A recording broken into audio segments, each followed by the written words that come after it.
How's your week? My week was great. My week was great. It was fruitful and Okay. productive. Okay. Oh, nice. I love that. I love the sound of that. Love it for you. Thank you very much. You're welcome. Hi, Melody.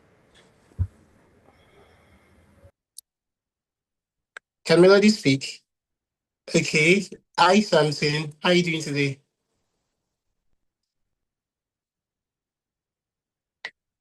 Okay. I'm not sure something can speak. So whose Zoom is that? Is that Wanola? Hi, Wano. Hi, I'm the one. Oh, I'm still trying to. I'm still trying to put my name. I don't know. I do not used to use Zoom. I just started using Zoom, so I'm still trying to Yeah. insert my how that works. So yeah, Okay. That's How you doing? I'm doing very well, thank you. How are you? I'm doing very well myself. How was your week? My week was great. Was productive. Bless God. Was nice. Yeah. Amazing. Amazing. That's good to know. So, Tai, Good evening. back to so yes, Melody. Yes, I asked about you. Yeah, How you doing? fine. Oh, my week was very fine, stressful, but productive in the best way possible. So much inbound last week. I couldn't be more thankful to God. Amazing, amazing. That's good to know. I mean, that's really good. Well done, well done. Thank you. Okay. Should I? Sorry, can I drop something here? Yes, please. You can. So someone reached out to me from I closed a client too from CTC last week. So I have a new client I'm working with from CTC. Like I'm Okay. surprised because That's I that's never even amazing actually. honestly I've never Yeah. like this person or had an encounter with this person even during connection hours or anything. And I just saw this person in my DM, like on WhatsApp. I was like, really? You know the best part? The first content we worked on together when I signed that last week. The first content brought out 5 inbound leads. The first content we put out together. Oh The very wow. first, like it's crazy, honestly. We just thank God That's for really life. amazing. Thank Amazing, you. amazing. I that's Thank you so much for sharing that. That's really, really amazing. And I love that. Well done. Well done. You're showing Thank that you. everything is working and I'm really glad. Well done. Well done. Thank you so much. You're welcome. You're welcome. Yes, I Tai. Hi everyone. How you doing? I'm very well, thank you. I'm fine, thank you. How about How was you? your week? Even though you've shared it with me already, but share it here. How was your week? Oh, my week was good. I did something a little bit. I think I've been asking myself since Friday why I did that. But again, it's a good reason, right? I reached out to a company and they're trying to offer me something, but it wasn't something I wanted.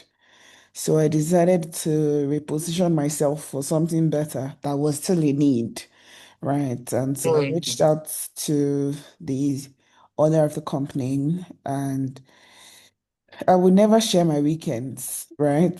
Because honestly, I think it's only TTC I dedicate my, not I think, literally only TTC I let have a piece of my weekend. Nobody else can. Like my boss has been sending me messages since Friday. I once told him that I don't work. Weekends are for my husband and I. I once told him that. So I don't respond to anybody or anything work.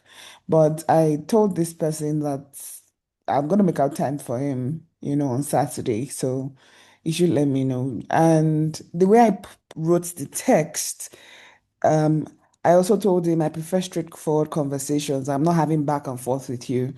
I speak to you about what it is I want. I know it's going to be a need to your company, and I want you to let's have a conversation about it. No back and forth. And he jumped on the call. Long story short, I got what it was. I got the position I wanted, not what they were offering me. And so I'm literally looking forward to them sending the offer, and adding me to all because it was on the spot. It just goes, Oh okay, wow. I'm gonna send it to you. I'm going to be adding you to the job, to the company groups. For formality's sake, I'll just interview other people so that they can, the paper has it that there are other people interviewed for the role, but obviously it's you, on your terms. And so it's just me talking to somebody here that's forget skin color or skin tone. If you are good at something, shoot your shots. If they sent you something before, it's not something you like, or even if you did not pass the initial interview of something that you were reached out to for. So say they had reached out to you for like a role that doesn't match your portfolio, still reach out to them and pitch yourself. You just could have what they're looking for at the time. So yeah, that's how my week went. Amazing, amazing. Huge congratulations. That calls for celebration anyway, so I'm still celebrate that. But yeah, we really, I'm so glad, and I'm so happy. I mean, two persons have shared. You and Melody have just shared, like, I mean, great news. So that means that even today's meeting is not an accident, because that's also in line with what KD is coming to speak to us on. Yes. So let me just quickly jump into that. So yeah, so tonight we have Dr. Kedei here. So and I'm genuinely super excited about this. I mean, I've been so looking forward to this. Really, I've been so looking forward. And even like beyond the bio, Kedei is someone I like, she deeply inspires me. Really, her work ethics, how she's just so, she's ambitious in a very graceful way. Yes, so let me speak on that actually. There are some ladies that they're actually very ambitious, but because of how ambitious they are, they're not kind. Yeah, like it feels like they have to, what's the word now? Uh like tone down their femininity just to be taken. But she's graceful, she's ambitious, she's just a jolly good fellow. Yeah, so it's just super excited. Yes, to have her here tonight. So let me read her bio. So Dr. Kedei Ibiang, I hope I pronounced that correctly, okay? Is a Nigerian medical doctor and public health professional known for her innovative contributions to health systems and her entrepreneurial spirit. She brings almost a decade of experience in public health and holds a bachelor's degree in medicine and surgery from the University of Calabar and has earned various public health certifications. Kedei is also a 2022 alumni of the Mandela Washington Fellowship, funded by the US Department of State. In her role as leading the AL for Health sector at the African Leadership Academy, she combines her clinical and project management skills to design and implement strategic solutions for strengthening health systems across Africa and beyond. Outside of public health, Kede founded and runs Case Perfumery. In fact, now I think I'll call it Case Group, because it's not only perfume she does, like, yeah. So in Nigerian luxury fragrance and beauty brand of 7+ years. Imagine redefining wellness and lifestyle with safe, hypoallergenic perfumes, diffusers, scented candles, and skincare tailored for African and global audiences. So if your emojis are not just there for design, please join me with every amazing, beautiful emojis you can use. And as I welcome KD to speak to us, I'm just so super excited about this. Hello, KD. Or let me say hello, K, because like I call her K. Hi, Hiya, hi, how hi. you doing? I'm good. I mean, you know how that weird feeling sometimes when your profile is being read and it's like, oh wait, is that me? I did all that. Like, I mean, right? But I mean, it's great to always hear that from the mouths of other people. So yes, thank you. Thank you so much for the introduction. Hello, everyone. Really great having you here. Really great. Okay. Yes, she's Ty's best friend too, actually. Yes, so that's Yes. not So yes. So yes, I really, I'm so glad. I'm so glad to have you here. I did share. You deeply inspire me. I think you deeply inspire us, even Ty, I believe so. And yeah, it's your track record, your growth trajectory is inspiring, really inspiring. I saw one of your comments. I think it was it Ife Diary? Yes, Diary of a Niger Girl and all of that. I would not say what the content is, but I was just like, what? Even she's doing that, and I think that was for the first, like, that was like the, yes, when we just started talking. I was just so wow, like, incredible. Like, your work ethic. I mean, I've seen you work, so I know what I'm saying. I'm saying this from experience, and really, I'm just in awe. And we are just so thrilled to have you here today. Yeah, Thank yeah, so you. true. Thank you so much. So Thank you so much. Thank you for the love, everyone. I see all the emojis and the text. Thank you. I am blushing seriously. You can see my face turning red. Anyways, really excited to be here today. Doing one of the things I really enjoy doing, which is speaking to other people. I don't like to say speaking to young people or, well, younger people, because I'm not old. But yes, speaking to other people about opportunities and visibility. And I enjoy speaking about these things because it's like a lived experience for me. And especially if you're not someone who comes from, you don't necessarily have that as a background, or you don't have that platform or springboard. You don't come from, you're not a Nepo baby. So you have to build your own, just craft your journey and build out your own career path. Is something I enjoy speaking about a lot, because I say this to everyone that I'm opportune to speak to, that you have all the power that you need to create what your own life can look like. I mean, you can create it with your thoughts and with your words and with your work. So I'm super excited to share some of my lived experiences, some of the things that have contributed to my growth, career-wise, business-wise, visibility-wise, and just interact with you. So this is not necessarily going to be like someone where I just come and just tell you about stuff. I want to share. I want to hear from you, and I want us to be able to talk, and we can discuss some of the things that probably have been the most challenging for you with building credibility or building visibility in your career, and then accessing opportunities from that. So I have a slide that's just going to guide us somewhat, but I'm not necessarily, that's not necessarily going to be all that we're speaking about today. So just give me a sec to share my screen.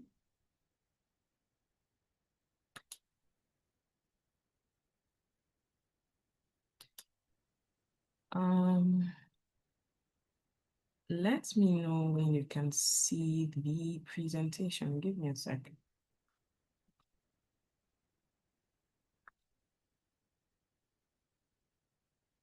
All right. Please give me a thumbs up if you can see this currently. Great. Okay. So it's making my face look very orange, so we'll just manage. All right. Today I'm just going to be sharing some little tidbits and talking about how you can get opportunity ready. And I'm going to share from some bits of the things that have worked for me, some of the things that can possibly work for everyone, and just some of the ways that you can position yourself properly for opportunity. So whether you find the opportunities or the opportunities find you, just ensuring that you are very well prepared to grab that opportunity. So that's what we're going to be talking about today. And let's just start out with this. There's something in the face of my presentation that's not letting me. All right. I think the one thing I want to achieve with today's discussion or interaction or chat is that I want you to go back with the thought that opportunities do not necessarily come to the most talented people or the smartest people. They come to the most visible people and the most prepared people. So I think this is something that I learned from a business coach or mentor, depending on how you'd like to describe them. And they said you can be the best kept secret in your industry, and the people who have less experience, less professional skills, less intelligence, less business ethics will keep getting the brand deals or the customers or the clients, and you might not, because you are in obscurity. And this person who doesn't even have up to the level of knowledge that you have, who might not have as much experience as you do, keeps getting the opportunities because you have not positioned yourself properly to take advantage of these opportunities. So this is what I want you to understand today, that opportunities most times would find people who are visible and prepared, not necessarily the most talented people. Some of the most talented people in this world may not have the platform that helps to showcase some of their talents or their intelligence. And that's pretty sad, but that's just how the world is. So I want you to have that in mind as we speak about these things, because a lot of times your mindset also affects how you are able to present yourself, how you the way that you put yourself out for other people to see you, and that also affects how your work is done. So that's what I want us to, in all of the English that we're going to speak today, all of the questions, all of the reflections we're going to have. Once you remind yourself of this, you will put yourself out there and remind yourself that opportunities are not going to find you in the corner of your house. It will not, I promise you it won't. So just reminding ourselves of that particular, that is the goal. That's just what I want to achieve here today. A little about me. I'm not teaching this from theory because I have lived this over the past 10 years-ish. I'm teaching it as someone who has built a business from scratch, like from literally zero while working full-time, and have gone from just pivoting from working in clinical medicine to leading a sector at a Pan-African international organization. Won a fellowship sponsored by the United States, built partnerships across Africa. I've gone from clinician to public health to entrepreneur, and both the public health and entrepreneurship side have always gone side by side. I feel like I have even been a little bit on the pause side of things for speaking engagements and things like that, but I used to have back-to-back speaking engagements when I had the time. Now I do not have so much of that time, but probably somewhat I will make some space for it. But yes, grants, fellowships, leadership opportunities, all of this through intentional visibility. And I say this because there are people that I know who are intelligent and talented, but may not necessarily have gotten some of these opportunities I have gotten simply because they have not put themselves out there. All right. So these are some of the things that I want to share with you, some of the things that have worked for me. And we'll keep talking as we go. Is my screen moving? Okay. Just one question. And I think we can share this in the chat, or we can have 2 minutes for one or two people to unmute themselves and answer this. If your dream opportunity showed up tomorrow, like Monday morning, 8 a.m., imagine your dream opportunity shows up tomorrow. Is your CV, your LinkedIn, your portfolio, your online presence, are they ready for that dream opportunity? Let's say whatever you think is the best possible job, best possible contract, best possible opportunity that you could have at this point of your life. If it showed up tomorrow, maybe someone shared it with you, it fell into your DMs, on your Instagram, whatever. Are you ready? CV, LinkedIn, portfolio, online presence. Do you think you are ready to take on that opportunity, or do you think you are ready for that opportunity to actually be given to you? So you can put this in the chat, or you can unmute yourself. One or two people share. I need to take a peep at the chat.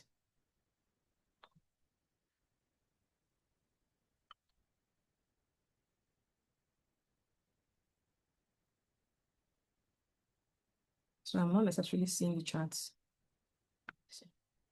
Okay. All right. Oyin says definitely. Taye says I'm ready. All right. All right. All right. I'm very ready. Okay. Anyone else? Anyone else? Anyone want to unmute, say anything? I'm ready, but my LinkedIn isn't. Okay. That's a start. That's a start. All right. Okay. A few readies, 60% ready. Okay. Ready, but my LinkedIn isn't. Okay. Very ready. All right. Let's go on from there.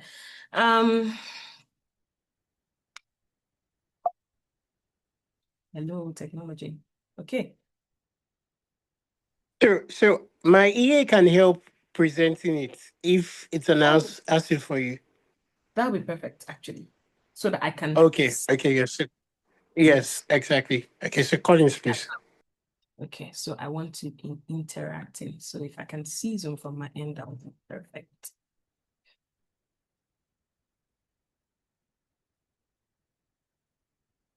Okay, so for the person that says 60% ready, why is it 60%? What's the remaining 40%? Just be thinking of that as we go.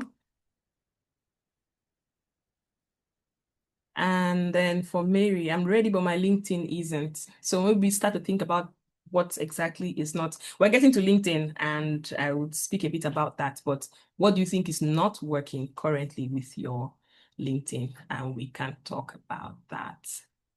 Okay, thank you so much. Another slide. One more slide. Okay. I think I've spoken about this, so I really just want to move. Next slide. Okay, key lesson.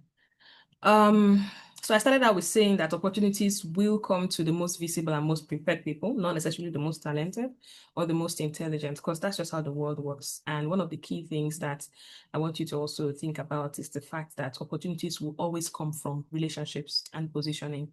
And I'm saying this because a lot of the opportunities that I have also accessed have come from these two situations. And I want to paint a scenario for you also because this just helps for you to visualize how this the opportunity cycle typically would go. Say, for example, an organization was looking for someone who holds like a particular skill set, someone with this kind of portfolio, and you have the skills, you can deliver the work. You have a friend in that organization, but they do not know the extent of the skills that you have, the experience that you have, what you can deliver, and the things you are able to achieve for the organization. And then they ask this friend of yours to recommend someone or refer someone. And because they do not know that you have these skills, you have this experience, you're able to deliver on this, they will go probably find another person outside who they have seen has shown that I have this skill, I'm able to do this, I can do that, I can do that, and I can deliver on the job.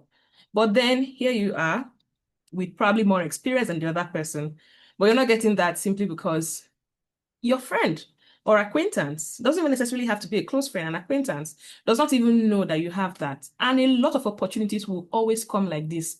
I jokingly typically tell people that I'm not sure I have properly job hunted in my life. And I say this very honestly because my very first role came from putting myself out on LinkedIn. Literally, they came to me and said, "Oh, we saw that you're this, and that. We're looking for this. Can you please share us your documents? We want to have a conversation with you." We had a conversation, and they even switched me from the role they initially wanted me to, and then I ended up coordinating the whole project. And I went from that to the next opportunity where it was a direct referral from my mentor saying, "I need somebody with this skill set, blah, blah, blah, blah. Why not? If not, you already have the skill, you have the experience." And that was it.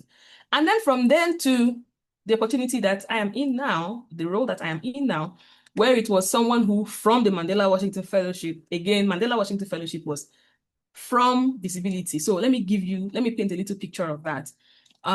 Typically for the Mandela Washington Fellowship, although it has now been paused because Trump and the US government are moving mad, but that fellowship had been on from about 2014 till 2024, 2025. So a good 10 to 11 years, about 10 years. And typically what they do is that they take 700 leaders from the African continent and you go to the US and spend 6 weeks at the Leadership Institute, train, get ethical knowledge and all of that stuff. But you see, the point I'm getting at is that, Nigerians, we have a huge population. We have a good number of youths. We have a lot of talented people. So out of Nigeria alone, in fact, in all of Africa, Nigeria had the highest slots. So we typically have like 55 to 56 fellows from only Nigeria. And then the remaining countries in Africa can share the rest. So you see some countries just have like 3 people, 4 people, 5 people, but they always had a problem with being able to choose from Nigeria because there were so many people applying. But let me tell you what now distinguishes the people that they pick from the people who applied and actually are doing really great work, but don't get in. Now, they typically will get like 9,000 to 10,000 applications per year, and you want to pick 56 out of that number. And there's a lot of people writing beautiful stories. This is the work I have done. This. You write all those stories, and then they go online to check, and they see 0 track record. There's nothing about you on the internet, nothing about you on Instagram, nothing about you on LinkedIn. You've never written an article anywhere. 0. Who do they meet to ask, is this person saying the truth? There's no track record. They cannot date back to 2012 or 2013 or 15, 16, 17 and say, okay, actually, this thing this person said in their story, they posted about it 5 years ago, 4 years ago, 3 years ago. No track record, no evidence, no case. That is just immediate discarding onto the next. And then even from they will typically interview maybe about 200 people, cutting down from 9,000. So imagine that process. And then in the interviews, after the interviews, they will track you down. Possibly, there are people who had them show up at their office, show up at your business place, want to really see whether you're doing this thing that you're doing. But it's because they have gone to go and look online and seen that this person actually does have a track record. As of the time I spoke about the role I was in then, there was so much you could find about that role on my Instagram, then on my Facebook. They will ask you for all those handles: Facebook, Instagram, Twitter, LinkedIn. So there was information there dating from like 2017, 2018, the work I had done in public health that they could go by. So they could corroborate that with the story that I was telling them. All right. So that alone is positioning. I can promise you there were at least 1,000 people who were doing very impactful work, maybe more impactful work than I was doing at the time, if we were to like rate it maybe scale-wise or size-wise. But because they had no internet footprint, no internet presence, they just can't. There's nothing for them to hold on to. So there's nothing happening from there. All right. So that fellowship, first of all, from the visibility, was what took me on to my next role. Because then I found this person, the mentor came out of the fellowship, just someone shared another contact, and that was it. Right. And then from there to my current role, where another person who was in the fellowship just shared, oh, we're looking to hire a health sector lead. And she already knows that this is what I would do because you've seen my profile during the fellowship and I apply, and that already gives you an edge over everybody else. There were so many other people applying for that, but yet again, referral, recommendation. So the visibility, because they then went to go and check what has this person been up to. Can this person actually lead a health sector for the whole of Africa? And they went to go and check, and then you now stumble on everything else, and then you get down to the point of, and you can see that there is track record. Again, it's lovely to have a beautiful CV. It's very great for you to have a very nice cover letter. But, and this is something I apply to my business as well, but if an organization sees all of that and they cannot go online to find something about you that says, yes, this person is doing what they are doing, that process is already shaky, right? Even when I hire for my business, if I'm looking for somebody doing something particularly, you send an application and you're telling me that, oh, you've done social media management for this number of years, you've done maybe ads management for this. I want to go and see something. I will Google you. I will find you on LinkedIn. I will look for you on Instagram. I should be able to find you in at least one place. I want to see what you are doing. Does this actually look like somebody that is doing what they say they are doing?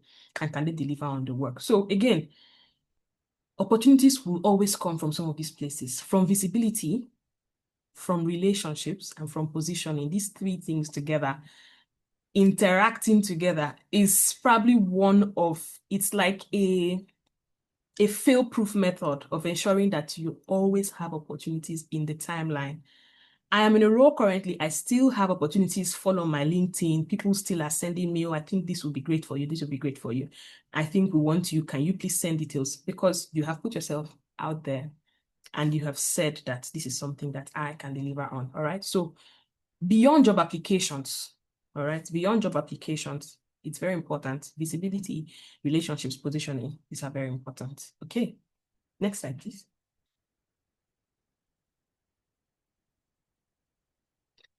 Okay, why opportunities miss people?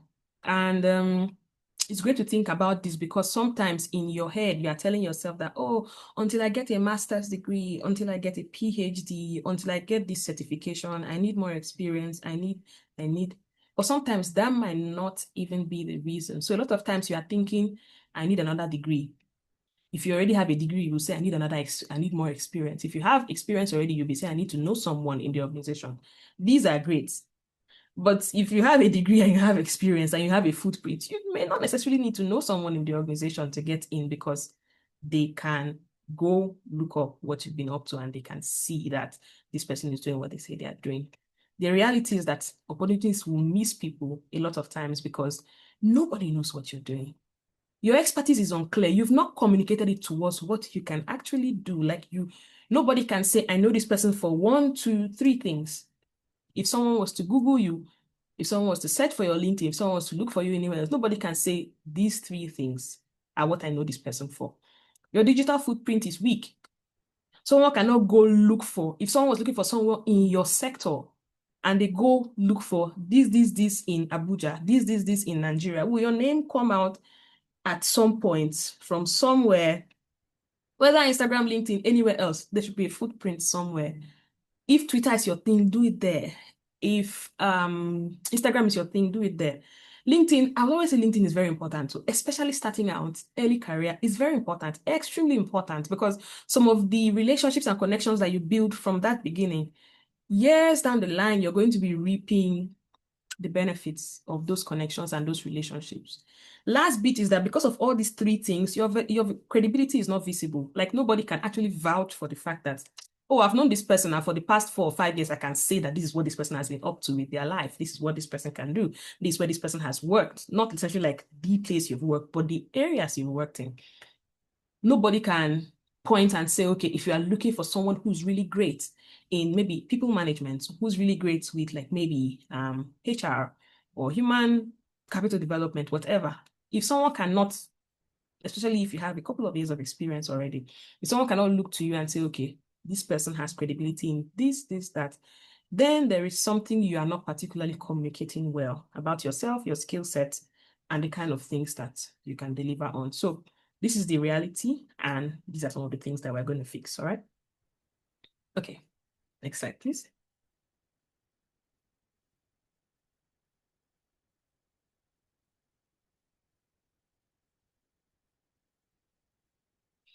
Okay, identifying the right opportunities, because again, it's not every opportunity that is yours. Some opportunities will come to you and you need to be realistic enough to tell yourself that this is not my opportunity, and decline when you need to decline. So not every opportunity is your opportunity. I'm going to balance this somewhat because at the start of your career, I would say that you do not necessarily need to niche down so much because you may not have like the specialist skills required to be so niched down, like all the way down to a very small subsector of a subsector of a sector, you know? So I will always typically say you can start out generalist somewhat. At the point where I decided I didn't want to practice medicine clinically anymore, I knew I wanted to do public health and international development. I had dabbled into quite a number of things before I finally got to the point where I am now, where it's a mixture of health, program management and technology and innovation, research and fellowships and things like that. I had done some bit of work in sexual and reproductive health. I'd done some bit of work in gender-based violence and women's rights. I had done some bit of work in human resource for health. So you need to be able to have skills that are somewhat general, that can be transferable across roles. And I'll be very honest with you when I say that when you start working in some of those roles, you will now be able to understand the things that come naturally to you that you will enjoy doing, and you will now be able to figure out where you want to now niche down to the things you enjoy, the things you have the skills for, the things you are built for, and the things that just are not for you. You will find that along the way. You will not find it when you are sitting in one place and waiting. It cannot come to you at that point. So to identify the right opportunity, you have to ask yourself, does this align with my goals? Your 3-year goal, your 5-year goal, what exactly you want to do with your career over the next couple of years, the next steps for you and whatever, does that opportunity align with those goals? Does this build my skills?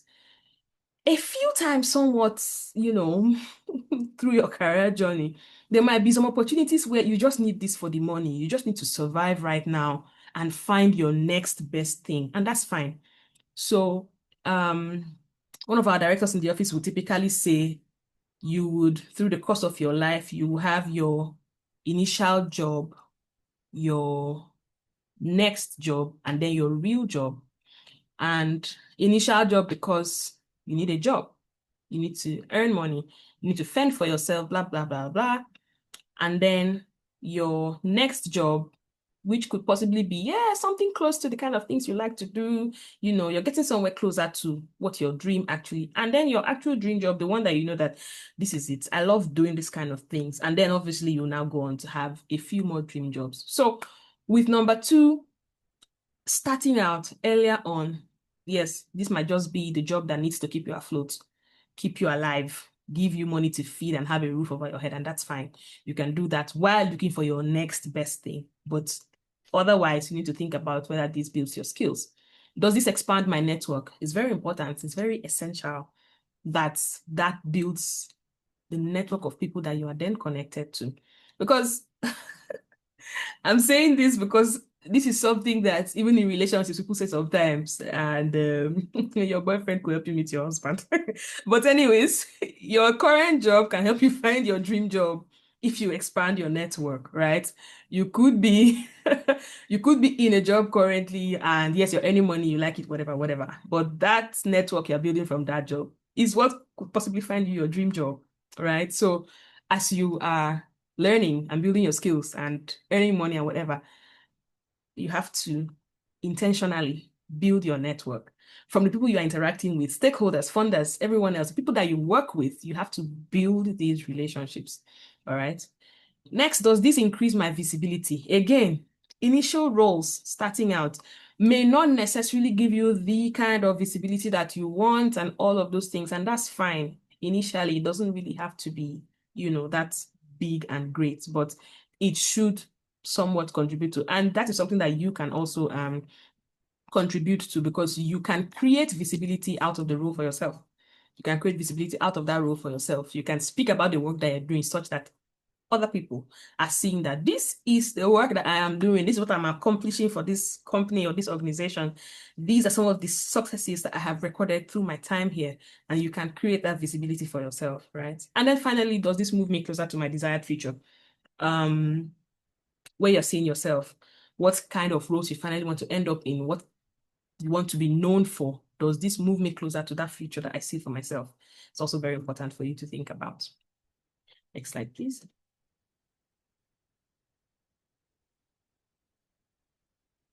Okay. Framework. A good opportunity is a nice balance of alignment and growth and exposure. That's why I started out with saying that you would have, through your life, in your career life cycle, you will have your entry-level job, stay afloat, stay alive, fend for yourself. You will have your next job, which might be better than the initial one. Then you have your right job, which could be your typical dream job that actually fits your personality, right? So your good job, which is your good opportunity, should have this blend of alignment and growth and exposure. Once you have gotten to that point where this opportunity has alignment, growth, and exposure, you know that you are sitting in your right fit job. Like, this is the job that you were meant to be doing. So when you think about how this aligns with your future goals, the next things you're looking to accomplish over the next couple of years, the kind of growth that you want to see for yourself and your career, and the exposure that it gives you as well, you know that this is a good opportunity. Okay, next, please.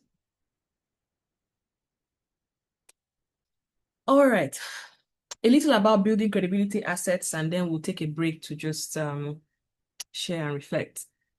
Your credibility assets. And again, I speak a lot about relationships and network and people building, because these are some of the people who will be able to vouch for you, refer you, recommend you when there are opportunities that fit your skill set. So professionally, some of the credibility assets that you can build: a CV, a very well-tailored properly structured CV that communicates your skills, your value, and your experience. It's very important, extremely important. That alone will place you at the top 20 or 30% of whatever opportunity you're applying for. A CV that is lovely, well crafted, and very nice will already pique the interest of whoever is reviewing these, and that already sets you apart from a lot of people. Your LinkedIn. I'm emphasizing this over and over and over and over again because there are so many organizations where you apply for a role and they go to look for you on LinkedIn and you're not there. And they're like, this person's not a serious person. So there has to be something there. You have to have a very well-crafted profile.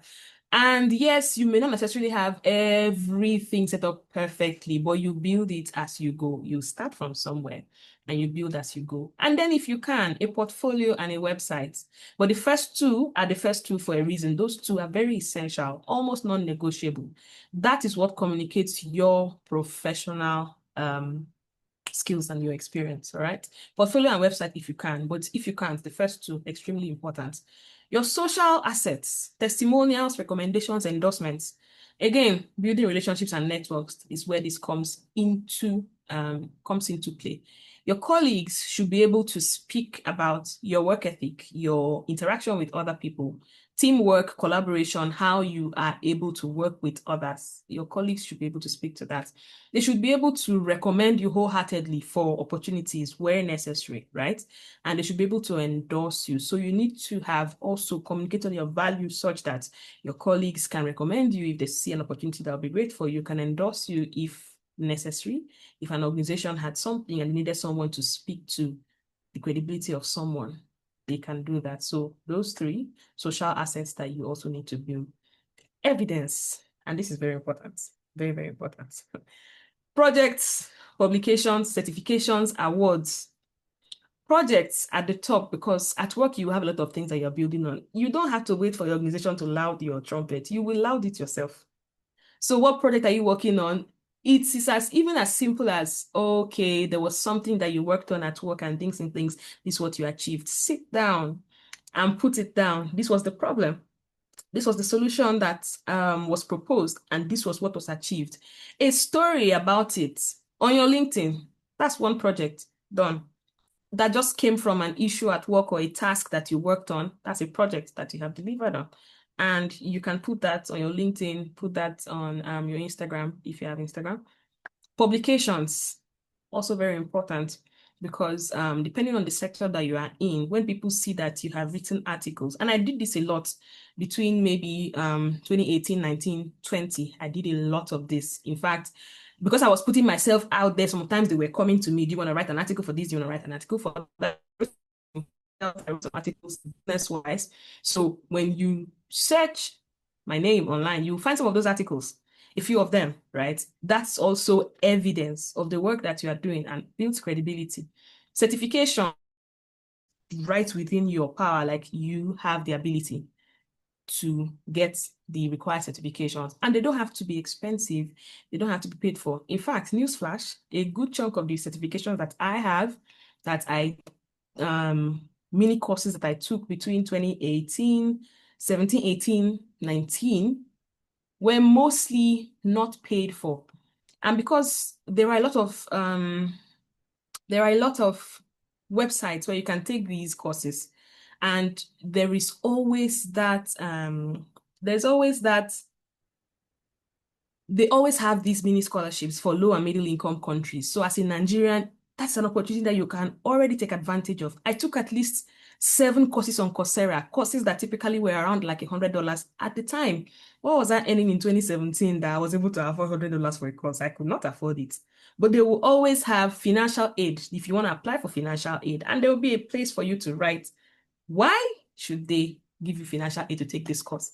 And you spell your story out. This is what I have done. This is what I studied. This is why I want to take this course. This is how it's going to support my career. This is how it's going to help me. This is how it's going to impact my community after this. And for all of the ones I wrote applications of financial aid for, I got into all of them. So if I was to send you my CV now and you see 10 certifications, at least 7 of those I did not pay $1. I didn't pay $1 for.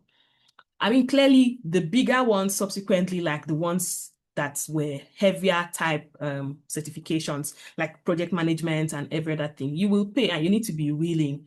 It's painful initially when you're not earning a serious salary, but you need to be willing to dedicate some part of your salary to continuous learning. Professional development is also very important. So apart from your degree, what else have you learned? What other courses have you taken? In fact, at the start, I didn't even have a lot of experience. A lot of places I was asking to intern at were telling me, oh, come and volunteer for free. I'm like, who's going to pay my transport and keep me alive? So it was these certifications that got me into my very first international development job when I left, like working at the hospital. Certifications. So really just, in fact, that particular one I'm talking about, I had just posted that, oh, I just finished this project management in global health course, by University of Washington, Department of Global Health, and these are some of the things I learned, blah, blah, blah. It was that particular post on LinkedIn that this person saw and came into my DMs to say, oh, we're about starting a health project in Abuja. Are you willing to discuss more about this? That was it. So you take the courses and you make noise about them. Put them on that LinkedIn, put the certificates, and make sure to apply yourself and get good grades so that you put it out there. Oh, I had a 98%. I had an A or a B, and speak about some of the things you've learned. These are the things that build your footprint, and it's very important. Coursera, I will always say, let me type this in the chat in case some people are not so familiar with it. Coursera is such a very helpful resource. I haven't used them in a while, but they always have opportunities for you to ask for financial aid on courses. So it can be courses in your sector. I particularly was looking for healthcare courses. So I looked for sexual and reproductive health courses, international development, and all those kind of things. And I found quite a number of courses, and I was taking them, one by one. So that, in addition to a lot of, honestly, if you look it up online as well, you will find so many different courses. According to what your sector is, you find a lot of courses that you can take. Some are free, some may not be free. For some, you can apply for a financial aid or scholarship. For the others, you might have to just bite the bone and save up for it and do them, but it will help you in the long run. And then finally, awards. This one is at the bottom of this list because it's not necessarily within your power, but the more you speak, the more you write articles, the more you have certifications, the more you get things done, the more that people see your value, the more they are willing to give you awards, right? So with business, even some of the awards I've gotten were because, okay, I put the progress and the growth that we were seeing with the business out there, and people could follow the story of, oh, Sadek keeps measuring me from here to my sitting room to this to our first store to the next store, and they can see this, right? So that track record again is what people will see and be like, okay, it's great. So we want to award this person. So the rest of them build up to this last one. And I also want to remind us that people trust proof more than claims. You can claim anything. That's why I was saying that you can write anything on your CV and on your cover letter. You can claim anything in this world. People have cooked up CVs and cover letters before. But you see, people will trust proof more than whatever you are claiming. So if someone can go online and verify that this thing you're saying, actually, you posted it like last year. And as of last year, you were not looking for this job. So why would you have been lying about this? So that's proof and evidence that this person has been doing this. People will trust that more than whatever you are claiming or telling them in your CV, in your cover letter, or when you speak with them. So these are some of the things that you can intentionally build, intentionally work on, so that you build your credibility as a professional. All right, next slide. I think we need to go a little faster. Okay, creating visibility systems. Visibility should not depend on motivation. Very important. Very important, because there are some weeks where it's just like, oh, I can't deal. I'm tired. I don't know what to do again. But you need to create the systems where these things will work outside of you. If you need to schedule those posts on Instagram, schedule them. If you need to batch create all your LinkedIn content and keep it somewhere in a folder so that even on the days when you are very unmotivated, you can just copy and paste. Do it. If you need to batch create at the beginning of the month for the remaining 4 weeks or 5 weeks in a month for LinkedIn so that you can just have one post per week, do it at that point where your motivation is at a high, so that on the weeks when you're like, oh, I'm tired, I'm exhausted, you have something, it's just copy and paste. And that's all you need to do. So create your systems such that they work. Someone said, this hits me, I'm guilty. Yeah, it hits all of us, because even me, I'm guilty. But when you create the systems where these things will happen, whether or not you're feeling motivated that day, it will happen. So you need to create those systems. Create a system where you can batch create and you can post on LinkedIn. If you are looking for opportunities actively, you cannot be saying, okay, I'll post on LinkedIn once a month, once in 3 weeks. No. You will have to post weekly and you have to engage with other people's content as well. Sometimes it's in the comments. That's where the magic happens.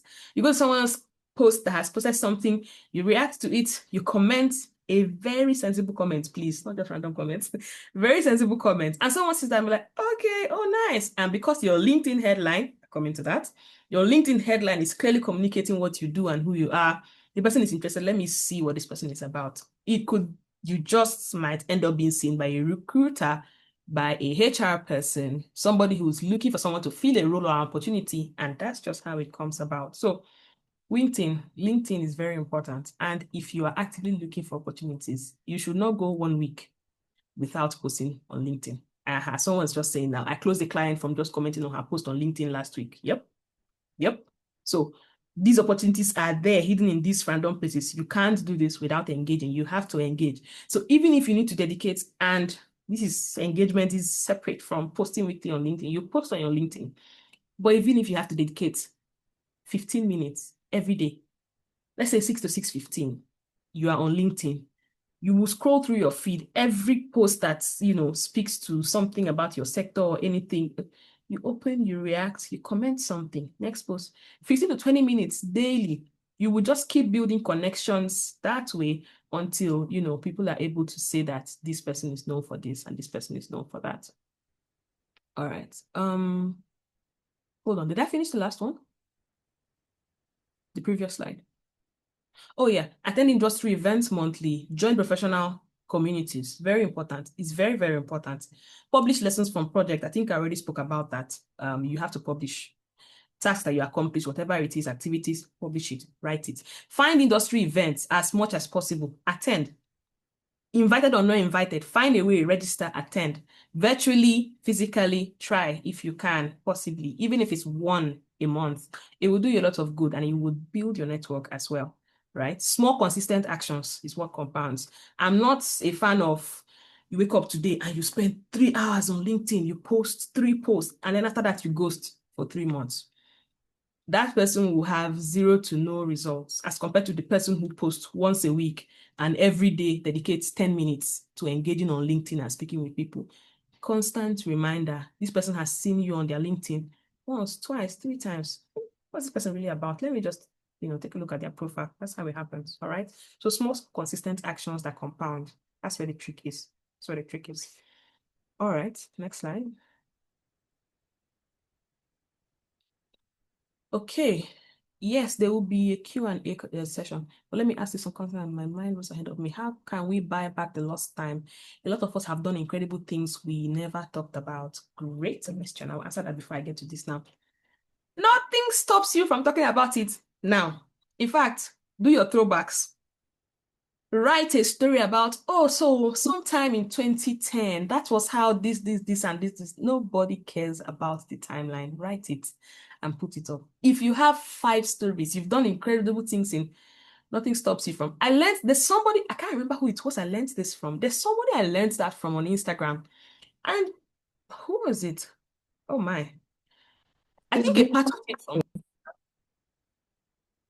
someone saying something. Okay. I think a part of it from Salem King, when he used to say that, you see his old content where he said something so great, something that resonated with so many people. From 2015, 2017, he will bring it back and post it again. And it will still give value to new people who have not known him before. So you see, Global Temi does, thank you. Global Temi does that a lot as well. Thank you. So you did it in 2010, 2012, 2017, last year, whatever. Bring it back. Some people have never seen it before. You have even said you have never spoken about it. You don't even have to mention the year. Make it a story. So there was this time when this happened, and then this was the issue, and then I did this and did that and worked on it, and this happened, and we were able to do this, and we accomplished that. Nothing stops you. In fact, draft out these stories. If you want to be posting them once a week, do it. People must hear about the incredible things that you have done. All right. There's no timeline to it. I can wake up today and be like, okay, It's been a while since I actually spoke about my journey from, clinical medicine to this and that. I will do the video, and people who have never heard that story before because you just followed me 1 month ago will come and find it and will engage with it. And somebody that may not have even known anything about that will stumble on it and be like, oh, this person actually matches the profile of this, and that we're looking for. Let's have a conversation, right? So nothing stops you. You can post about it even twice a year. Bring it again. Change the wordings of the story. Maybe if it was a video before, turn it into carousel slides. Write it in text form. Do something, but you can always use it. Always repurpose content. Portfolio and personal brand development. Your personal brand is what people remember and say about you when you are not in the room. That's what your personal brand is, not the one that you think you are communicated to public. What people are saying about you when you're not in the room. If someone was to ask, who is this person? What are people saying about you? That's what your personal brand is. So the question you need to ask yourself, what do I want to be known for? What problems do I want to solve? And who am I serving? Those 3 questions are very important. Very important. Next slide, please. Okay, building social proof. Excuse me, I think I need to take some time.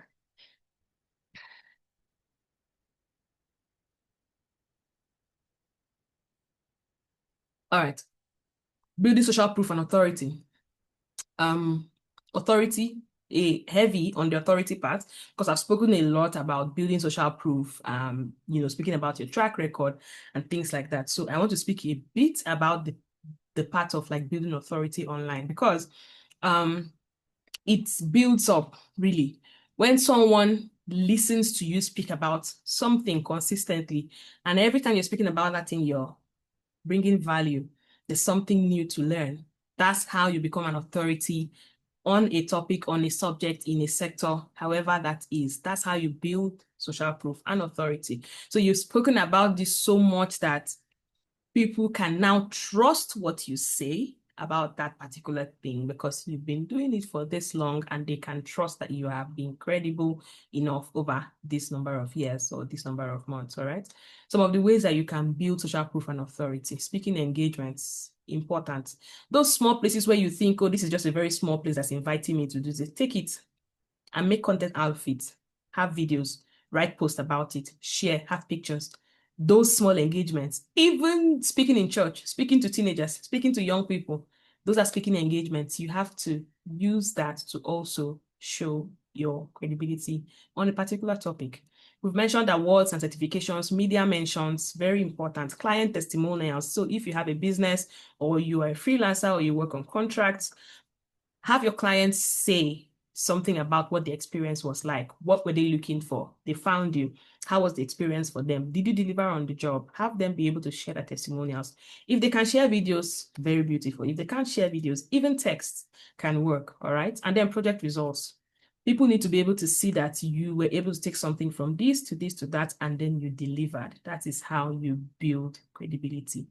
Personal example for me, I mentioned about the Mandela Washington Fellowship and how some of the things I had been posting about, especially with women's rights and women's health and gender-based violence, I had been writing and speaking about those things for a long time. I had articles. I used to write a lot of long-form posts when Facebook was a thing back in the day. So there's a lot of that on my feed and on my timeline from back then. But when I was now saying this is the work I do and this is why I should be on the Mandela Washington Fellowship, they could go back to say that, okay, this is, far back as 2015, 16, 17, 18, 19, that this person has done, this person has been speaking about this for this period of time. Even with donor-funded projects, and especially if you are working in international development, because donors and funders want to see the work that you have done before they're able to trust you with their money. A lot of them do that. So what previous projects have you worked on? Which kind of donors have you worked with? What kind of projects have you managed? Speaking about some of these things and putting them in your CV and on your LinkedIn is very important. So you worked on this project that was funded by the USAID, funded by who else is a funder?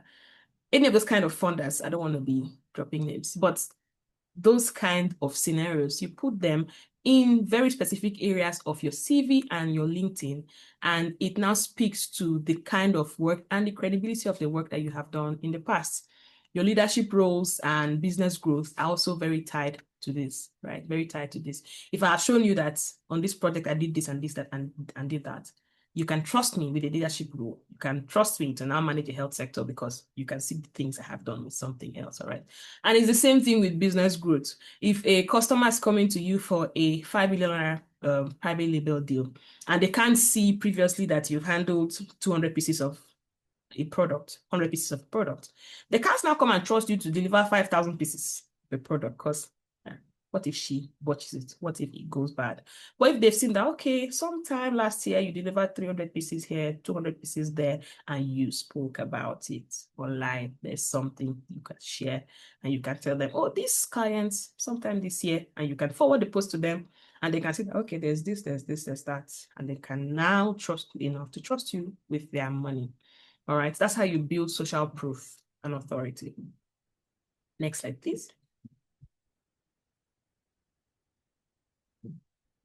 Okay, this is the point where we are going to discuss a little bit. How do you create a discoverable professional presence? Can people find you?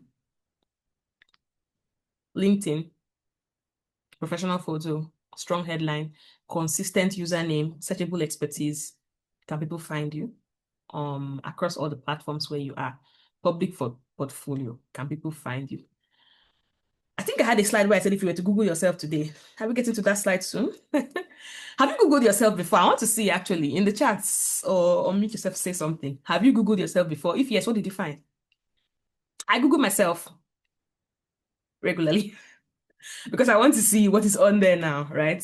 I Google myself. Sometimes I even use a completely different browser, one of not my Chrome profile or something, a new device, because I want to see what results come up. I Google myself maybe at least once a quarter. No, actually, at least once a month, maybe sometimes, or once a quarter. Sometimes I forget, but I Google myself regularly because I want to see what is coming up. Oh, I'm seeing the healthcare part. Great. What's my business is all of this? I'm seeing something about the business. Okay, good. So if you Google yourself today, your first name and your middle name or your first name and your last name, however you typically are known by, what do you see? What comes up for you? Does anyone want to share? Anybody? If you've never Googled yourself, I'm judging you. Is there anybody who has never Googled themselves? Show of hands, yes, no, yes, no. Like never ever. It's a lie. What? Really? Are you guys joking? Really? Okay. I use ChatGPT though. Okay, I have. Okay. What? Why have you never Googled yourself? Because people will Google you, like people who are looking to work with you or people who are looking, like you apply to something, they will look for you. So if you're not Googling yourself to see what results are coming up, okay, we'll get to that. Anyways, this is the checklist. Is your LinkedIn updated? Do you have a professional photo on that LinkedIn or your Instagram or whatever else it is? Do you have, oh, lovely. I see someone said, I Googled me because of what he said during our connecting hour. Perfect. Do you have a consistent username across board in different places? Can people find you with some, at least 2 or 3 consistent names? Searchable expertise. When someone Googles you, does the person automatically, like from the first 3 posts at least, does the person know what you are about, what sector you work in, the kind of things that come up for you? There was once I Googled, it pulled my data from an application I had submitted online. Oh, wow.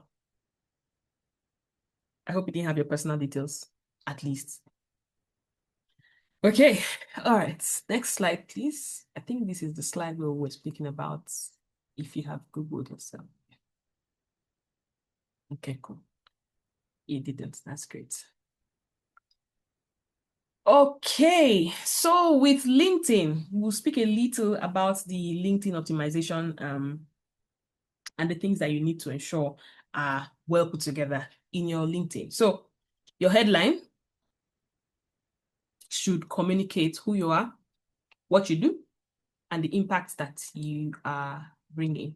So I use this as an example. If you search my LinkedIn now, you will see me, what I do, some of the areas that I work across Africa. All right. So with your LinkedIn, who are you? You don't necessarily have to put like a current role, because for me, I didn't put a current role. I don't have program manager in my LinkedIn. This is an example. All right. Who are you? What do you do? What's the impact that you are delivering to the organization, company, community, whatever, wherever you are working in? People should be able to know at a glance. So if you follow my LinkedIn, you already know at least 3 things I'm about. I'm in public health. I work in strategy, innovation, and technology, and I run a business.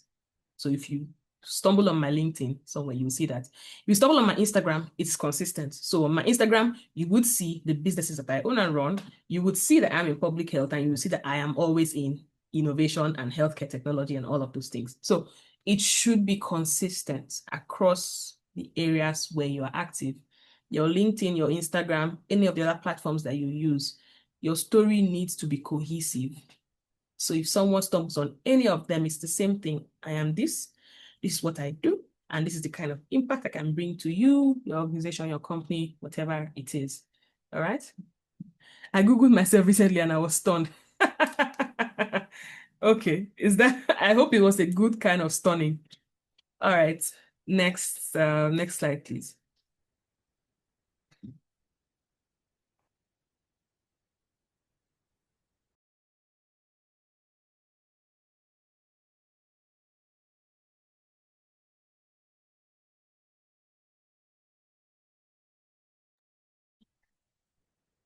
All right. Okay. I Googled myself recently. I was stunned. A very good one, obviously. Nice. How about some of us who have 2 entirely different professions? I always say that you can actually put both, because I put both my healthcare side and my perfumery side. All right. I communicate both of that.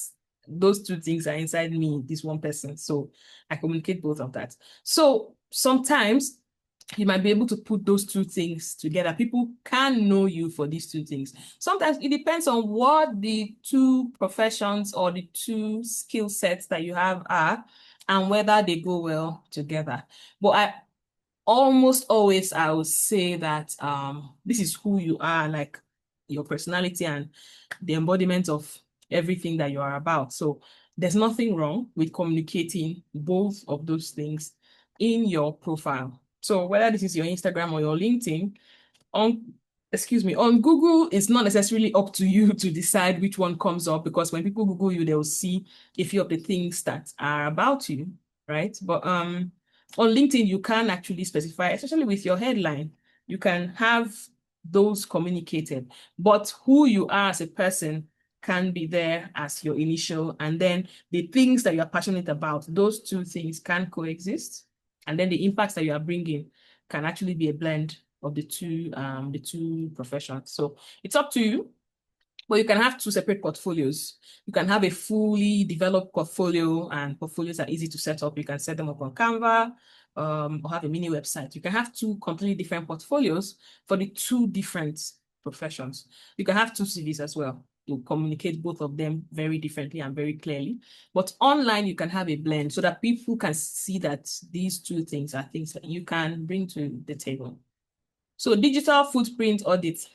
I went a bit ahead of myself with this one. So I was going to ask you to Google yourself, and you answer a few questions. What appears first? Does it reflect your goals? What should be added? What should be improved? So if you've not Googled yourself before, here's your opportunity to Google yourself. So quick Google. Let me see. Maybe I should Google myself here again. Let's see what comes up. So Google yourself again, if you never have. Just a sec. And answer some of the questions that come up for you. Some of the questions that come up for you. Okay. Come back here. Yes, please, you can drop screenshots. Pull data from LinkedIn. Yes, you can. Yep. So what appears first? for you. And now, because of AI and everything, there's like a small summary of you, which I think is really great. Ooh, an interview you had with Sexy Canada team was the first thing that came up. Nice. Nice. Real nice. Okay. Pull data from your LinkedIn. Okay, this is why your LinkedIn needs to be fully optimized. If you have a solid LinkedIn setup, so let me see. Let me go back here. So for me, it pulled up my organization's about sector and showed some things there about me. And then the next thing was my Instagram. But at the top is my LinkedIn. My LinkedIn's at the top, and I love it. And that is why I'm very particular about curating my LinkedIn. I update my LinkedIn very regularly. Like if there's anything extra I want to add, I've done something really good, I will add it in. I am constantly updating my LinkedIn. And sometimes based on the opportunities I am open to at the time, there are some things I can add, some things I can subtract. So I can't share my screen currently, but if you Google my name, you'll see like the 4 key things about me, which I love. Public health leadership is right there. Entrepreneurship, case perfumery is there. Some of the business grants I've won are there. Then the next thing is mentorship, which is something I enjoy doing as well. So these are some of the ways that you can ensure that you are communicating your value online, and not just online. People can see, okay, I'm seeing your screenshot. Aha, lovely. So you can see AI product management is here for you, product marketing, career storyteller, great. And your professional highlights are here as well, career storytelling, tech and AI, media background. So this is why you have to intentionally put out the kind of information that you put out, because these are the kind of things that you want to see, the kind of things that you want potential employers to also see when they Google you, when they look for you. Okay, I see another screenshot, good. Nigerian administrative professional, community manager based in Abuja, Nigeria. Lovely. It has your current role, it has your professional focus, it has your location. Beautiful. So this is the reason why it is that important to have your value communicated on Instagram or LinkedIn. And you can see for most of the screenshots that are here now, it pulls data from those 2 places, your LinkedIn and your Instagram. So you have to intentionally curate what you have on there. For your LinkedIn, you see your about me, your summary, your profile bio. You have to put the key things there. For your Instagram, your about, your bio section, and then some of the other, your links and all that's also very important. I think someone else share. Okay, mine is my LinkedIn account and the award I got from Business Day. Beautiful, lovely. So you have to intentionally put out these things. Your success stories, put them out there. Grants that you've won, put it out there. Certifications you've done, put them there. Let people be able to find information about you when they need it, because it's going to help you a lot. So now that you've seen what comes up for you when you Google yourself, are you happy with what's on there? Does it reflect your goals? Do you want to add anything? Do you want to improve anything? Because that now tells you what is lacking, the things you need to go and put into your LinkedIn, the things you need to go add to your Instagram if you need to, the kind of articles that you should be putting out there, the kind of information that you should be sharing about the work that you do and the skills that you have and the experience that you have. So that's just for reflection. You can think about that as you later go through your LinkedIn page and see whether that communicates the value that you bring currently. Does it correctly communicate that value? And if there's anything you want to add, you want to add that. If there's anything you want to improve, you want to improve that. Okay, next slide, please. I think we are getting down to the end. Okay. So, right off from that, some of the reflection questions I want you to think about. What do you want to be known for? What do you want to be known for? If someone was to ask someone about you and the person just wants to okay, I just want to share 2, 3 things about this person. What do you want people to be able to say? Oh, I know this person, this is what she does, this is what she does, this is who she is. What do you want to be known for? 3 statements, 4 statements, key things that are personal to you, things that you are passionate about, the kind of things you want to leave as a legacy, the things that you want people to be able to speak about you in your absence, and just statements. What do you want to be known for? The opportunities that you want. What are the kind of opportunities that you want at this stage of your life? What opportunities are you looking for? So the opportunities I want are dash, dash, dash. It can be 3 main opportunities, depending on what areas of your life you're looking for opportunities now. And then what credibility assets that you need. We spoke a lot about credibility assets today. We spoke about the professional, we spoke about the social, we spoke about the evidence. So what opportunities, what assets do you need to build, especially the ones that you do not have now? Do you need to write more on LinkedIn? Do you need to engage more on LinkedIn? Do you need to build a bigger network? Do you need to build more relationships? Do you need to get more certifications? Do you need to take more courses? Do you need to post more? All right. These are some of the things that you need to think about. So the credibility assets that you are building will directly feed into the opportunities that come by you and the opportunities you are able to grab and the things that you are now able to be known for. So this is something that you can reflect on, something that you can take the next couple of days, over the next week, to just think through, write some answers for yourself, for your own use, and think about how this aligns with your growth as a person and your career journey as well. All right, I think we're on the last slide. Last slide, please.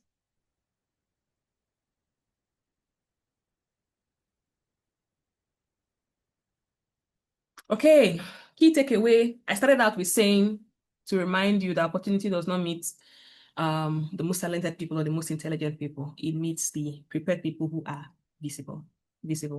Opportunity will not come and find you in your house, especially someone doesn't know that you have the skills. So the key takeaway, building on top that I started with, is that visibility will always attract opportunities. I tell you for a fact. In fact, I keep using myself as a case study because I know this for a fact. Currently, I know that I am dulling on putting myself out there because I know how much of that I was doing between 2017, 18, 19, 21, 22, 23. It was like the opportunities were the one pursuing me. And even now, I'm still reaping the benefits of those, because you can always find something I have said about the things that are important to me, the things that matter to me. So if you look up in some of the places where I used to speak about stuff, you will always see that. So that visibility is still attracting opportunities till today. And if I wanted to particularly look for opportunities in a particular area, I know the things I need to do. I know the areas I then need to build visibility in across like a midterm goal, a long-term goal, the things I want to do in another 3 years, 5 years. You start building the visibility and the track record now to attract those opportunities. And then the preparedness is what converts those opportunities. Is your profile ready? Is your CV ready? Is your LinkedIn ready? When you apply for that opportunity, are these things prepared such that the organization or the client or whoever that is finding you or has found you can see that this person is ready to take on this job, this person can deliver on this role, this person can take on this contract? That is what converts the opportunities. So as you build and think about your visibility, you just need to remember that as it attracts the opportunities, it needs to meet you prepared as a person and also as a brand and how you communicate yourself. The good thing is that with some of the things, these things that we're speaking about with building your credibility assets, they will teach you a lot about yourself as well. The more you write, the more you are able to communicate the value that you have, the more you build on that writing skill. The more courses that you take, the more exposure and the more you widen your perspective on particular issues in the sector that you work in. And then the certification is just an added bonus. So you have expanded your knowledge base and you have also then been able to get a certification that proves that I have this knowledge in addition to the other bits of knowledge that I have. So opportunities will meet you, but they need to meet you prepared. All right, they need to meet you prepared so that you are able to convert them from just being opportunities to opportunities that you can take. All right, we're finding the questions and answers. Yippee. Okay. Questions. Do we have any questions? Yes. So thank you so much, Dr. K. I honestly, this has been really amazing. And can everybody hear me? Can you hear me? Yes. Yes. So please say your thank yous in the comment section if you felt really blessed by this. And like you really touched on like so many things, like literally, and this is something I've always been screaming about. And one thing that I think when it comes to you that has been deeply moving is how you were not just focused on visibility, but you were also strategic about your visibility. Mm. I don't think I'm actually saying. We're in a world where people just want to go viral, and we Mm. can be caught in that loop of virality. I Mm. recall you mentioned even about speaking engagement. They are not Mm. very particular about speaking engagement now. And I understand because it's not all the speaking engagements that are right for your visibility. I'm not sure if Yep. Gary I'm actually saying. So a lot of us are in that loop that just because, oh, I want to speak, I want to be there. Meanwhile, Mm. they are not aligned to Mm. what you are building or where you are going Yeah. to. So Yeah. how have you been able to, to be strategically positioned the way you are Mm. for the right opportunities Mm. that's been coming to you? Yeah. Yes, Mm. that's my question. Okay. So maybe two things.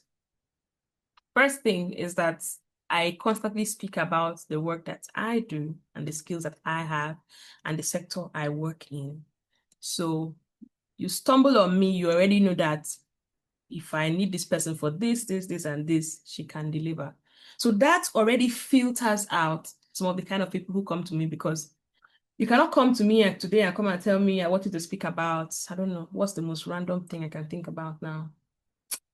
Um, hmm, about human resources.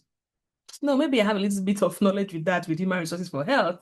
But let's say someone comes to me now and say, "Oh, I want you to come speak to us about something about geography," and it's like there's nothing about that on my profile. You can't find anything about that on any of my platforms, social media, anywhere else. All right. So at a glance, you already know what I'm about. If you needed me to speak about healthcare, I'll speak about that. On entrepreneurship, I'll speak about that.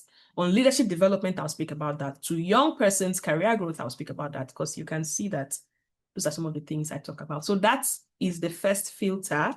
The second filter is that sometimes people just come with a blanket thing of, oh, okay, we have this, and that. If they don't necessarily have a particular area that this is focused on, you can then curate and say, these and these and these are the areas that I am well versed in, and these are the areas I can speak to. And if that's not, if that doesn't fit into what they are looking for, you say, thank you very much for the opportunity. I'm really grateful that you thought of me, but at this point, we're not aligned. Keep me in mind for future opportunities that fall into my line of expertise. It's a nice way to not necessarily close the door. Well, close the door, but leave the gate open. They can always come through the gate and knock again on the door if they have something that falls directly within what you do. So that's just what I'll say has worked for me. Hmm. Amazing. So I do have a question. So I don't know, please, if you do have questions, you can drop it in the comment section or just signify by raising your hands. So I mean, a couple of persons actually asked this. So I yes. So your journey is such an interesting intersection of medicine, public health, leadership, because you're very much a leader, even when it comes to business and and your career path, and also entrepreneurship. How did you become the woman who could pursue all these different paths? Because obviously, I know it must be demanding. So, how are you able to balance that even with like personal life? How are you able to do that? Yeah. Hmm. I'm not going to lie. Um, Starting out, I did not, I say this every time I speak about the business and starting the business. I did not set out to start a business. It happened Yeah. along the way, and then I started the business, right? But there were points, and this is me just being very honest with you, there were points where I had to step back a little on one side to focus on one of them. So, for example, in 2020, I took like a 6-month break from working anywhere, public health, hospital, anything. I completely wasn't earning a salary because I was growing the business actively. And I needed to do that because by the next year, I wanted to have structured it such that I can have extra hands support me in growing the business and I can step back a little on some basic things. So for 2020, I was focusing on growing the business, sense development, growing the social media page, everything else. I did that until the point where I'm like, great, this page is at the point where I can hire a social media manager to support me. I can get support with production and I can get back into work. And by 2021, I'm like, okay, nice. Now I have someone who's managing social media. I don't have to be there all day responding to customer inquiries. And then I went back to looking for opportunities and, putting myself out there for work. But then as you grow, you get to the point where you're able to find a balance, but you also need help. There's nobody that's Superman or Superwoman, let me be very honest. I have a lot of help with the business. Like I have a team that's able to run without me because they barely even see me because of how busy it can get. But it's from the growing and the learning. You will learn as you go, right? You will learn as you go. There are times when you are sleeping 4 hours a night because you are finishing your 9 to 5 and you have to work on the business for the next 5 hours and you will sit at your computer and work on it till 1 a.m. and sleep 4 hours and continue your day. So there are, I feel like the tides go high and low. There are peak periods where you just have to do the work. There's no way around it. And there are other times when you can relax a bit more and allow people take the front seat while you just sit in the back seat and watch what happens. But you have to be intentional about making time for both. If you allow your business to run on autopilot, it will suffer. And the same thing for your career. So you have to be intentional about saying, for my career, this is what I want to do. These are the courses I want to do. These are the things I want to accomplish. For my business, these are some of the tasks that I must do at the beginning of the week, end of the week, to ensure that both of them are running. So yeah, with a lot of help from family and friends. Amazing, amazing. That's really good, and I think that's very helpful because I know a couple of persons here are multi-potentialites. Like they have so many interests, and like how can I balance it all? And so I need you to speak to, just like you said, when you were starting your career, obviously you're a medical doctor, and I believe you went to practice immediately. Yes. So speak to somebody who possibly already have so much interest, but like you said, the person has to like start with something, focus on something. Can you just elucidate better on that? Because the person is, I have like a lot of things to do, but obviously the person has to pick one and just, if not, the person will just be scattered, like scatter the energies and all of that. So yeah, so Yeah. please speak to that. Yeah. And that's a very typical multi-potentialite problem because there are a lot of things that you can do, you can do. And if you were to apply Yeah. yourself, Yes. yes. But there's something someone told me very much earlier, career-wise, when I was starting out, that the fact that you can do everything does not necessarily mean you must do everything. There's a point in your Mm. life where you feel like, you see this particular one, I want to focus on it and laser focus for the next 6 months. And you will do that and you will build that such that you know that I have gotten to the point where I have a hang in this. And if I want, I can now add something else to it. But if you are juggling 5 things at once, it's very difficult to keep up, right? So there are points where there will be one of those things that is going to be your key focus, and you would sit and tell yourself that I am intentionally building this for the next 6 months to 1 year. For example, I was still working in the hospital when I started taking certifications and courses because I knew that I wanted to leave. And I was not going to leave and start now taking the courses at the point where I leave and don't have a salary or earning anything and just surviving on the business. So I started taking those certifications and I was doing the courses at night. So I am maybe on call and this is a night shift and it's quiet, there's no emergency, nothing. I'm taking my courses and reading through so that at the point where I literally finished and like 2 months after I completely stopped clinical work, I had finished maybe 5, 6, 7 certifications before then. The last project management one was the one I now posted and I was like, okay, this was it. And then I found a role from there. Yeah. So if I had not 6 months to a year ago told myself that this is what I want to do and this is what I'm going to focus on. I'm going to focus on courses for international development. For that whole period, I did nothing. I was not building the business. I was focusing on getting myself prepped and ready to get a public health job or an international development job. And that's what it was. And so once I had gotten that, I've got the job. Now I'm earning a salary. I can now dedicate my weekends to the business. So now I have the job, I'm settled in for the first 1 to 3 months. I'm good. I can work my Monday to Friday. I have some hours in the evening to then allocate to the business.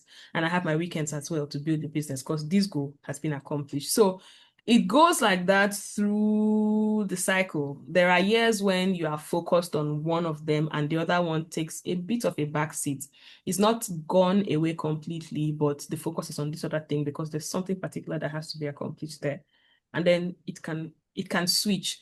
And then you can add in more things later. By the time you have 2 stable things, you can add in a third. If you now want to say, okay, there's something else I want to explore.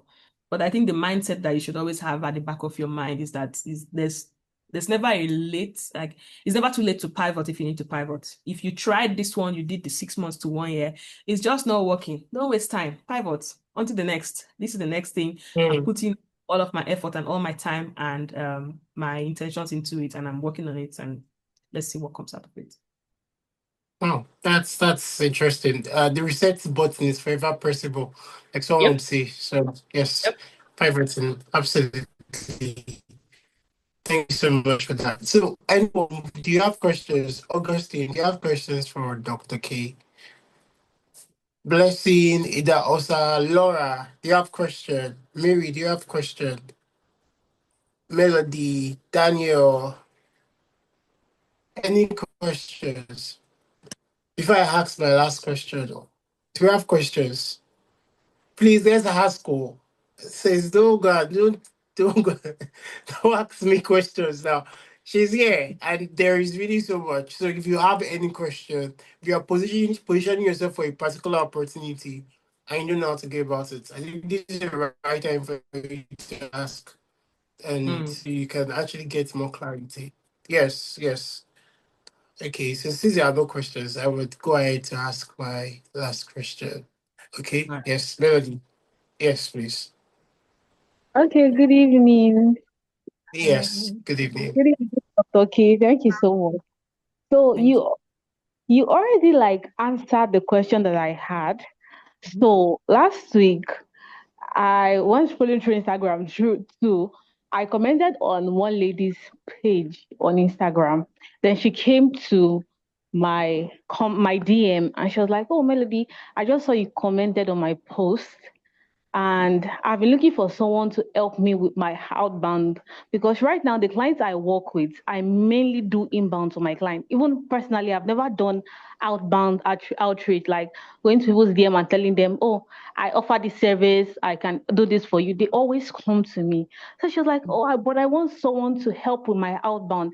Then I went through a page on LinkedIn. I went through our content and I was like, your content can actually do more inbound if you can like rephrase the way you are writing them. And she was like, no, she just wants the outbound right now. So as someone who has never done outbound, I was like, should I take it? Because all the clients I work with, I only do inbound, like help them craft their content in a way that the right opportunities come knocking at their door. So the question I would have, I wasn't going to enter Oyin's DM like after this to ask him what's the right next step you think, but you already answered it. You're like, it's better for us to take opportunities and explore it. Because what I currently charge for outbound and for inbound leads, for what I do for my clients, getting them inbound, is way higher than what she's offering to pay monthly. So it's like 50% slashed. And I was Ah, like, okay, since I don't have an experience in this aspect, let me not take it because it's even very low. It's on the low side of what I currently accept. But she just said something that we can get experience, right? For something we've not done, we can always explore. And I was like, it's better for me to explore and get paid for it and gain the experience too. So that was the question I wanted to ask, but you already answered it. Okay. Yeah. I have just a little nuance to add to that. with what she's paying you, I hope that adequately covers the amount of value that you're giving to her. Because what jumped at me when you said that was that what she's offering now is like 50% of what you would typically charge your clients for outbound, right? Outbound. So For inbound, does yeah. that for inbound, does that cover the amount of value that she needs you to deliver for her business? Does what she's offering, what she's paying, does it cover for your time, your value, your expertise? If yes, take it and use the experience to also then get other clients who will be looking for those services. Okay, yeah. So, yeah, technically it does. Like it does because I calculated it while you were saying, while you were talking, and I realized that I actually just need to dedicate like 1 hour of my time to working for her for 5 days, like 5 days weekly. So that's going to be like 5 hours total in a week. But for the other clients I work with, I first have to walk them through a strategy section to figure out what they want to do, what they want to be known for, if they have a visibility problem. Because most clients I work with, they have like credibility, but they're not visible, and some don't have credibility and both visibility at the same time. So, yeah, then I have to go ahead to write their content, stay up to date with their field, what is trending in their field to help them write, yeah, as thought leaders and her. So, since I'm not covering that for her, and she was like, okay, I already have like a template I follow, so it's more like a copy and paste kind of thingy. So it covers, and it's like it covers actually. It's very well. If we're converting to Naira, it covers very, very, very well. Then by all means, take it. By all means, Thank, take it. If you have the skills to deliver on it, why not? thank you. Okay. Absolutely. Okay. Okay, yes, Ty, let's have you. Hi, Dr. K. Good evening. Thank you so much for everything that you've said so far. And again, thank you, Oye. How are you smiling so much?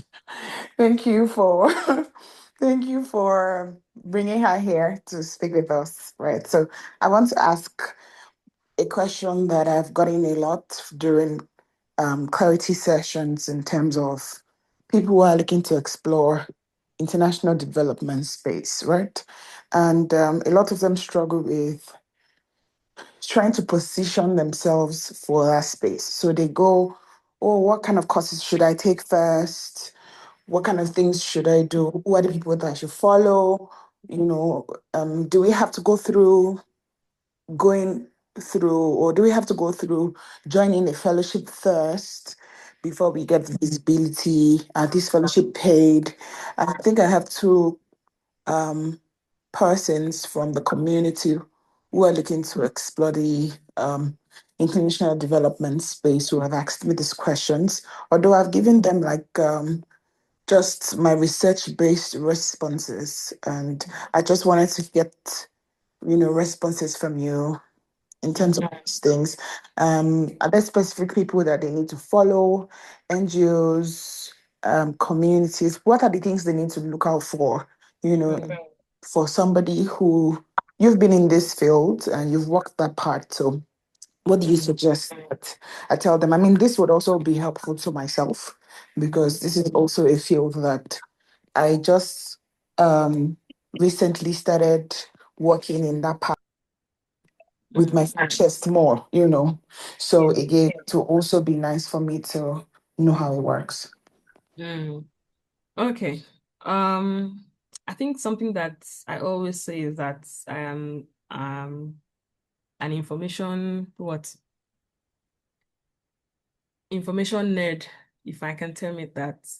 If I want to do something, I will find every possible info that I can find in this life on the internet from people about that. So with international development, it depends on which sector of international development. So for me now, for healthcare, every possible international development organization that did work in the area of healthcare that I wanted, I followed them on LinkedIn, found them on Instagram, went through what they were doing. I read through their websites. If I was looking for the ones in Abuja, I will find the ones in Abuja and look through and see what they're about. What are they doing? What are the areas that they work in? And how do I come in for the kind of opportunities that can possibly come up from there? All right. That's the first part. For the certifications and courses, it has to be relevant to which area of international development that they want to work in. So I mentioned Coursera. There are a few other places. For me, it was places like United Nations. They have like some global health courses. There was the University of Washington's online learning courses. There were some from like University of Copenhagen and things like that. But it's from a random search usually. So depending on which area I want to do a certification in. So for example, for the project management one, I particularly was looking for project management courses from universities in the US, online or virtual courses. And so I found a couple, and then that looked like the best fit for me, and I picked that. So the person must be addicted to finding information. And it is I say again, it's a lot easier now that we even have AIs with ChatGPT and Claude. If you feed it the information of what kind of places you're looking for, what kind of courses you're looking for, the areas, if you want to niche it down to the US or Europe or Africa, and what you are looking to accomplish from those courses, it will give you a non-exhaustive list and you can look through from there. But the person also has to have a sense of which area of international development they are going into. And then from there, you can now know which courses to search for. So you can search for courses in that area and it will pull up some opportunities, some kind of courses, and you can pick from there based on whether you want free or paid, and the ones that have scholarship and the ones that don't. And there was something else I wanted to say. Skipped now. Something around the courses and certifications that I wanted to say that I had now forgotten. Anyway, if I remember it, I'll put it in the chat. But those two key areas will be helpful for this person. So once you've determined what it is you want to do, you can always search for the information and figure out which one works for you at the time and use those ones. Start from somewhere. Don't overwhelm yourself. 1 or 2 courses, deliver, finish those, and then get on to the next ones. Thanks, Amazing. Ian. Amazing. We really amazing. Thank you so much for that. Yeah. So yes, so my last question, if there is no question again, and I mean because this is a typical as a visibility architect. Yes, I mean at this institute, and I think we're very particular about personal branding. What do you want to be remembered for? Yes, so that's what my last question would be about. So if someone meets you years from now and ask, what was Kedei really about? What do you hope your answer would be? It always revolves around the 3 things that are that are most important to me. The first thing would be public health, whether strategy or innovation. I want people to remember what I contributed to, whether with training young people or developing the programs that train the young people. I want people to remember me for that. I want people to know me as someone who built a multi-million-dollar business from 0 naira, right? That's something that has to be there, from nothing to a beauty brand that has gone global. And then finally, of course, as someone who was able to impact and influence the people around her, I share as much as I can with people who ask, anybody who asks. That if you ask me for information, I'll share it. I don't hold up information. As long as it's something I know, I will share it and I'll tell you, and I'll give you from my experience or my expertise as well. So it's something I do a lot. And fortunately or unfortunately for me, the role I am in currently at work requires me to coach young people as well. So I think that's also something I'd love to be remembered for. The kind of support I provided to young persons, people who were in contact with me, and how I was able to push them more towards their goals, their future, their career growth. Those 3 key things, I'll say. Yeah. Wow, wow, deeply beautiful. And so hard. I think one thing people should remember you for is you love mangoes. That should be there at the top. She was a mango lover. Yes, that's to be there. Yeah, so that's on the lighter note. But really, thank you so much, Kay. This has been deeply impactful, deeply value packed. You are so value driven, and thank you so much for pouring into us, And we're looking forward to the next session, I which am looking is gonna forward to it happen as well. very soon. Yes, Yeah. and really, thank you so deeply. Thank you for pouring. You know, you're not gatekeeping. And I think that's really amazing. So thank you so much. We are I have one last deeply ask. grateful. Thank you What so did much. you say? One last I ask. didn't get that. I like people to tell me Yes, one thing that they learned from the session. Not here. You can put it anywhere, tag me. yes, So you can put it on your Instagram story and tag me. What yes, is the thing absolutely. you got from here? One thing that Yes. you learned or something that may not necessarily have been something that you knew before. What is my Instagram again? My Instagram is at Dr. K _. Don't worry, I'll be sharing it. I'll be sharing your LinkedIn Okay. and Perfect. Instagram on the platform, on our WhatsApp platform. So Love. Thank everything you've learned, please just share, you. tag her and also the institute. So yes, yeah, Yeah, definitely. Thank love you. to see So that. thank you Thank so deeply. I hope you all enjoyed these and you've been so blessed by this session. So as I've been blessed really. So yes, and the recording will be made available very soon. So thank you all so much for being here. And thank you so much, Kay, once again. Do have a very beautiful, restful night rest and a blessed productive week. God bless you all. Bye for now. Thanks, everyone. Bye-bye. Yeah, bye, Kay. Thank you. Bye. Bye, Tai. Bye, Augustine. Bye, Blessing. Bye, Ida Osa. Bye, Samson. Bye, Melody. Bye, Blessing. Bye, Victoria. Bye, Wonola. Bye, Oluwasegun. What am I called again? Then bye, Victoria. Yes, bye, Ida Osa. And yes, bye, Collins.